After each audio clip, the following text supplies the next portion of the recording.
જય દ્વારકાધીશ, જય ગૌ માતા। તો મિત્રો હું છું ગૌસેવક શ્રી સોલંકી સંજુસિંહ, ગામ છત્રાલાથી।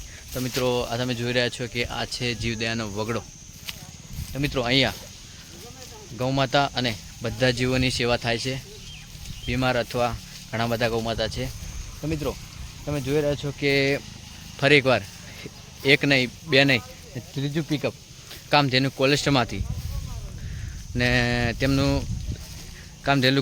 કામધેનુ કોલેસ્ટરમાંથી ને દાતા છે પરવીણભાઈ અને કલ્પેશભાઈ અને એમનું ગામ છે ગેનાજી ગોળિયા ભડત પાસે આવેલ છે। તો મિત્રો ફરી એકવાર એમને બીમાર ગૌમાતા અથવા ઘણા બધા ગૌમાતા છે તો એમના માટે ફૂલ પિકઅપ ભરીને છત્રાલા જીવદયાના વગડામાં ફરી એકવાર દાન આપ્યું છે। તો મિત્રો એમને અને એમના પરિવારને ગૌમાતા અને જય સતી સરકાર મોરાલધામ અમને હંમેશા ખુશ રાખે એવી અમે ગૌ ભક્તો પ્રાર્થના કરીશું। જય દ્વારકાધીશ, જય ગૌ માતા।